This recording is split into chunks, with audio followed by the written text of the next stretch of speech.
ఓం శ్రీ గణేశాయ నమః. శ్రీ గురుభ్యో నమః. శ్రీ మాత్రే నమః. నమస్కారం అండి అందరికీ. Welcome to my YouTube channel Shri Manju spiritual.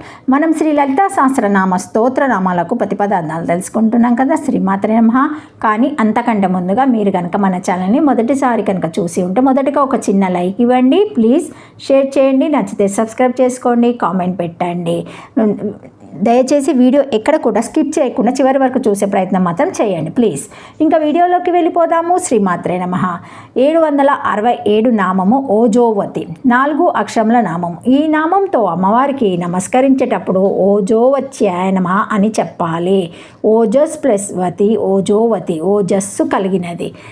రసము, రక్తము, మాంసము, మేధస్సు, ఆస్తి, మజ్జ, శుక్రము అని శరీరములో 7 రకాల ధాతువులు టిష్యూస్ ఉంటాయి. వాటినే సప్తధాతువులు అంటారు. ఈ 7ంటిని కళ్ళతో చూడవచ్చు, అంటే ఇవి భౌతికమైన ధాతువులు. వీటిలో అన్నిటికంటే సూక్ష్మమైనది, అన్నిటికంటే విలువైనది శుక్రము. ఈ శుక్రం ద్వారా కూడా కొన్ని ధాతువులు ఉంటాయి. వాటి పేర్లు ఓజోసి, సాహోసి, బలమాసి, బ్రాజోసి.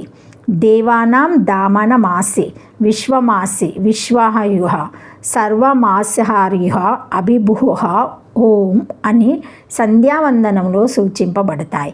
ఇవి సూక్ష్మమైన ధాతువులే కానీ భౌతికమైనవి కావు. కాబట్టి సూక్ష్మదర్శినిలో కూడా వీటిని చూడలేము. తెలివిని, బలాన్ని ఎలా అయితే భౌతికమైన రూపాలుగా కళ్ళతో చూడలేమో, ఓజస్సు, సాహస్సు, బ్రాజస్సు మొదలైన ధాతువులను కూడా కళ్ళతో చూడలేము. మన దేశం మారితే రసం అనే పదం సిరంగా మారుతుంది. అంటే రసానే ఆంగ్లంలో సిరం అంటారు. పైన చెప్పిన సప్తధాతువులో ఓజస్సు హృదయంలో అనాహత చక్రం వద్ద కల్పించబడుతుంది. దీనివల్లనే దివ్య ప్రేమ ఉద్భవించేది. ఈ దివ్య ప్రేమ ఉన్నవారికి ఎదుటివారిలో భౌతిక శరీరం కాక ఆధ్యాత్మిక శరీరము కనబడుతుంది.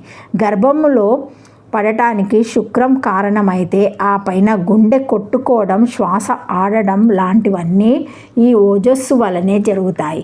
దీని అష్టమ ధాతువు అని కూడా అంటారు. ఓం అనే దాని నుండి పుట్టేది, దానిని పుట్టించేది కాబట్టి ఈ ధాతువును ఓజస్సు అన్నారు. ఈ ఓజస్సు సూక్షిస్తే ధారణ సామర్థ్యం, మెమరీ పవర్ తగ్గుతుంది. ప్రశ్న వేసిన టైంకి వర్జం వచ్చినట్లు, రాహుకాలం వచ్చినట్లు బుర్ర పనిచేయక సమాధానం చెప్పలేరు. మంచి గంధం, తులసి, కర్పూరము, యాలక్కాయలు, కొన్ని ఇతర సుగంధ ద్రవ్యాల సాన్నిధ్యం వల్ల ఈ ఓజస్సును పెంపొందించుకోవచ్చును.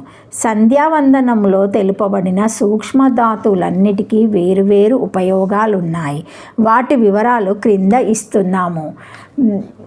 1 ఓజస్ ప్లస్ ఆసి, ఓజస్సి. ఈ ధాతువును ఆంగ్లంలో స్వీట్నెస్ ఆఫ్ అంటారు.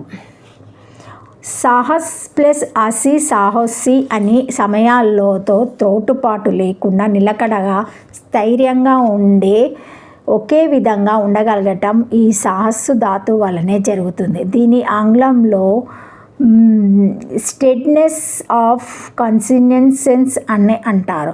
చుట్టూ ఉండే అన్ని రకాల పరిస్థితులు ఏమాత్రం ప్రభావం చూపలేని విధంగా ఉంటూ ప్రవర్తనలోని స్వభావంలోనూ ఏమీ తేడా రాకుండా ఉండటం ఈ సాహసు ధాతువు వల్ల వస్తుంది.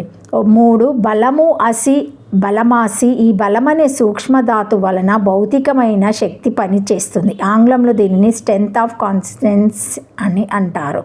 ఒకప్పుడు భౌతికమైన దృఢమైన దేహదారుఢ్యం ఉండి కూడా బ్రతకలేని వారు సంకల్ప బలం వలన బ్రతుకుతారు. ఉదాహరణ, రమణ మహర్షికి తాను చచ్చిపోతున్నట్లు తెలిసి అయినా తాను పోతున్నట్లు తనకు ఎలా తెలిసింది అని అనిపించి మళ్ళీ బ్రతికాడు. కానీ ఆ పైన బ్రతికి లాభం లేదు అన్నాడు. అయితే ఎందుకు బ్రతికావు అంటే ఈ సంగతి మీకు చెప్పడం కోసం అన్నాడు. 4 బ్రాజస్సు. దీని ఆంగ్లంలో మెంటల్ లైట్ అంటారు. ఈ వెలుగుకి అందని స్పర్శ ఉంటుంది. కళ్ళు మూసుకొని ఉన్న అందరి రాకలను పోకలను గమనించగలగడం ఈ బ్రాజస్సు సూక్ష్మధాతువు వల్ల వస్తుంది. నిన్న చూడబడిన వాణ్ణి ఈరోజు కూడా గుర్తించి పోల్చుకోగలగటం బ్రాజస్సు ఈ ధాతువు వలనే వస్తుంది. అటు పైన 5 దేవనం దామనామాసి విశ్వమాసి విశ్వమయి పైన చెప్పిన 1 2 3 4 ధాతువుల దాకా మనవి. అంటే ఇవి మన ఇంట్లో విద్యుత్ దీపాల లాంటివి. అటు పైన 5 నుండి దేవతల ధాతువులు వర్తిస్తాయి. ఇవి రోడ్డు మీద మున్సిపాలిటీ వారి వీధి దీపాలు లాంటివి. పైన తెలిపిన సూక్ష్మ ధాతువులన్నిటిని ఆంగ్లంలో బేసిక్ టిష్యూస్ ఆఫ్ ఇంటెలిజెన్స్ అంటారు. 1 ఓజస్సును కలిగించున్నది. 2 ఓజస్సుగా మనలో ఉండున్నది అని ఈ నామానికి అర్థం చెప్పుకోవచ్చును. శ్రీమాత్రే నమః. Thank you for watching my video. Please like, share, comment, subscribe to my channel. మరిన్ని వీడియోస్ మళ్ళీ కలుస్తానండి. Thank you. శ్రీమాత్రే.